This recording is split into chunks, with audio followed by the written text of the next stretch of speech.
खासदार निलेशजी लंके साहेब यांच्या मार्गदर्शनाखाली निलेश लंके प्रतिष्ठान अपंग कल्याणकारी संस्थेचा आज एक चर्चासत्र एक मेळावा आज या प्रतिष्ठानमार्फत आयोजित केलेला आहे। तर पारनेर तालुका व जिल्ह्यातील अनेक मान्यवर अपंग बांधव आणि बंधू भगिनी इथे उपस्थित राहिलेले आहेत। आज त्यांचे अनेक मनातले अनेक गोष्टी आहेत, अनेक खतखत आहे। आज शासनापुढे किंवा समाजापुढे मग त्यांना आज दुर्लक्षित म्हणून एक पाहिलं जाते। आज त्यांना न्याय मिळण्यासाठी ते अनेक संघटना एकत्र आलेल्या आहेत। अनेक संघटनेने आतापर्यंत आंदोलने केलेले आहेत, पण त्यांना म्हणावा असा न्याय मिळालेला नाही। तर आज या चर्चासत्राच्या माध्यमातून हे सर्व अपंग बांधव आज या ठिकाणी पारनेर तालुक्यातील शंजापूर या डोंगरावर आलेले आहेत आणि एक चर्चासत्र एक विचार मंथन म्हणून आज ते या कार्यक्रमात सर्व सहभागी झालेले आहेत। तर त्यांच्या ज्या व्यथा आहेत, त्यांच्या ज्या अडचणी आहेत ते आपण आज त्यांच्या समोरून त्यांच्याकडूनच आपण जाणून घेऊ शकतो। ताई, आपलं नाव काय? ॲडव्होकेट उज्ज्वला घोडके। आज तुमचा हे स्नेह मेळावा ठेवण्याचा उद्देश काय नेमका?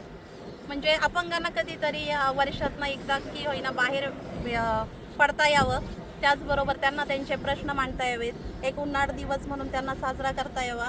आणि असे खूप सारे अपंग आहे जे कधी बाहेरच पडत नाही आहे। त्यांना आपल्याला समाजामध्ये काय परिस्थिती चालू आहे त्यांना जाणीव झाली पाहिजे, किती आनंद लुटता येतो हे समजलं पाहिजे, जीवन सुंदर आहे हे सांगता, हे त्यांना प्रत्यक्ष समजावं, अनुभवाने त्यांना जाणून घेता यावं। यासाठी आम्ही हे 4थं वर्ष आहे की आम्ही दरवर्षी हे एक सुंदर स्नेह संमेलन करतो, ज्यामध्ये सर्व अपंग येतात, त्याचबरोबर त्यांच्या फॅमिलीज येतात आणि त्यांचे काही प्रश्न असतात त्याबद्दल ते चर्चा करतात, त्या आनंद व्यक्त करतात, एकत्रितपणे प्रश्न मांडतात। त्याचबरोबर छान छान आम्ही स्नेह भोजन करतो, सर्व मिळून एकत्रितपणे आनंद घेतो। शारीरिक दुर्बलता म्हणून एक समाज वेगळ्या नजरेने एक दुर्लक्षित म्हणून तुमच्याकडे पाहिला जातो, त्याची खंत तुम्हाला कधी जाणवते का? म्हणजे 2017 पर्यंत मला ती खंत जाणवत होती, जेव्हा मी समाजामध्ये बाहेर पडले नव्हते। पण 2017 नंतर जेव्हा मी बाहेर पडले, अपंगांमध्ये बाहेर पडले, त्यानंतर मला असं जाणवलं की नाही, अपंग हे शाप नसून एक वरदान आहे। त्यामध्ये आपण जर पॉझिटिव्हली पाहिलं तर आपण खूप काही गोष्टी करू शकतो। आणि मी स्वतः 2021 मध्ये पास आऊट झाली आहे LLB, म्हणजे मला एक पॉझिटिव्ह विचार भेटला। अपंग ही जी कल्पना आहे ही मला पण खूप त्रास देत होती 2017 पर्यंत, जेव्हा मी बाहेर पडले नाही।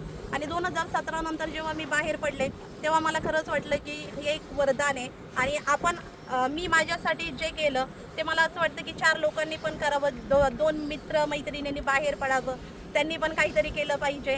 त्याचबरोबर त्यांना आर्थिकदृष्ट्या सक्षम बनवण्याचा प्रयत्न केला जातोय। खासदार लोकनेते निलेशजी लंके साहेब यांच्या मार्गदर्शनाखाली जे आयोजित असणारी अपंग निलेश लंके प्रतिष्ठान अपंग कल्याणकारी जी संस्था आहे, त्या संस्थेच्या माध्यमातून आजपर्यंत गेले 2-3 वर्षात चांगल्यापैकी काम करणारे संस्थेचे अध्यक्ष सुनीलजी करंजुले साहेब आहेत। तसं करंजुले साहेब, आज तुमच्या अपंगांचे अनेक प्रश्न आहेत, अनेक समस्या आहेत, अनेक ज्वलंत उदाहरणं आहेत का ते तुम्ही फार पाठपुरावा केल्यानंतरही तुम्हाला तिथं न्याय मिळू शकत नाही। खासदार साहेबांच्या माध्यमातून तुम्ही अनेक लोकांना मदत केलेली, सहकार्य केलेले, त्याबद्दल तुम्ही काय सांगणार? तुमचा उद्देश काय आहे त्याचा नेमका? लोकनेते निलेश लंके साहेबांच्या माध्यमातून आजपर्यंत आम्ही जे कामं करत आहोत त्यामध्ये आम्ही दिव्यांगांना त्यांच्या प्रायोरिटी देऊन त्यांना आम्ही त्यांचे अपंग प्रमाणपत्र काढून त्यांना मुख्य प्रवाहात आणलं। त्याच्यानंतर लोकनेत्यांनी आमच्या बऱ्याच मागण्या आमदार असताना विधानसभेत मांडल्या।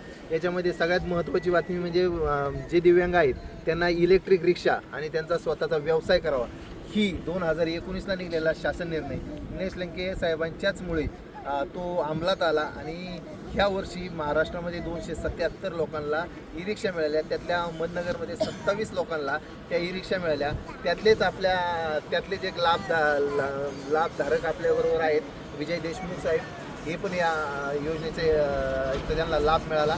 आणि अशा विविध माध्यमामधून लोकनेते निलेश लंके साहेब आपल्याला वेळोवेळी संस्थेच्या माध्यमातून खूप मदत करत असतात। आणि सर्व दिव्यांगांच्या लास्ट याच्यापर्यंत शेवटच्या दिव्यांगापर्यंत पोहोचण्यासाठी निलेश लंके अपंग कल्याणकारी प्रतिष्ठान काम करते।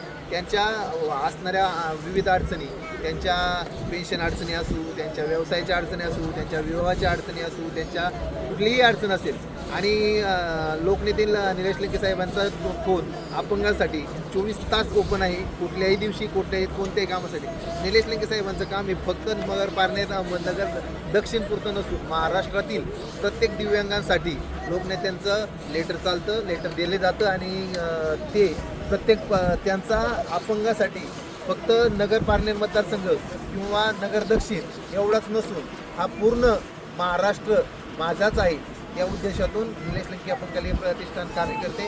या आजच्या स्नेहसंमेलनाचं मुख्य वैशिष्ट्य असं की आपणही निसर्गाचं काही देणं लागतो म्हणून आम्ही यावर्षी वृक्षारोपणाचा कार्यक्रम घेतला. त्याच्यानंतर ज्या दिव्यांगांचे परिवार कुठेही ह्या याच्यामुळे त्यांना कुठे जाता येत नाही, त्यामुळे त्यांचे परिवार येतात, आपले घरचे पुढे जातात, काय करतात, आपल्या वडिलांसारखे, आपल्या आईसारखे, आपल्या भावांसारखे असे कोणतरी दिव्यांग आहेत ते सुद्धा त्यांना पाहायलाच मिळतं. त्यामुळे त्यांना पण त्यांच्या वडिलांचं, आईचं, भावाचं दुःख कमी होतं. आणि तालुका असो किंवा पूर्ण महाराष्ट्र राज्याचा कुठला तरी विषय असो, असा दिव्यांग बांधवांच्या बद्दल असा कुठला प्रश्न आहे का तो आज शेवटपर्यंत भेडसावतो त्या प्रश्नाची आजही सोडवणूक झाली नाही? तुम्हाला काय सांगू शकता, कुठला प्रश्न आहे असा? दिव्यांगांच्या घरकुलाचा सगळ्यात मोठा प्रश्न आहे, दिव्यांगांच्या व्यवसायाचा सगळ्यात मोठा प्रश्न आहे.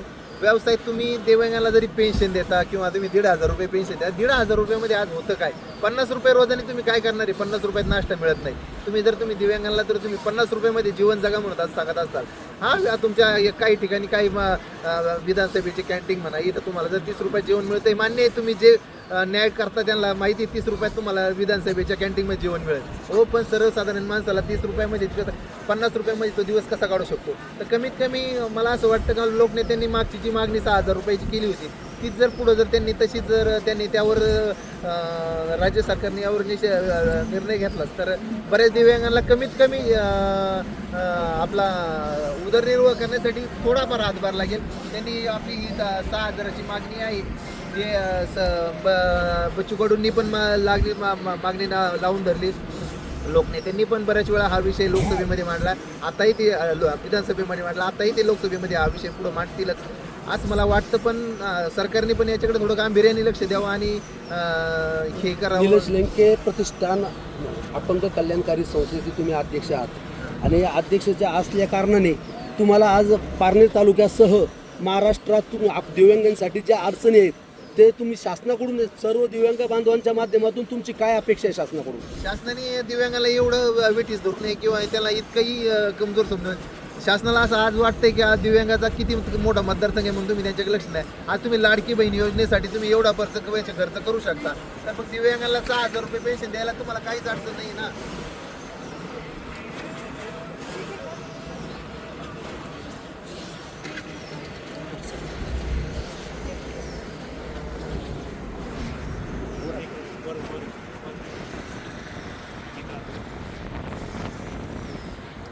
खूप फोटो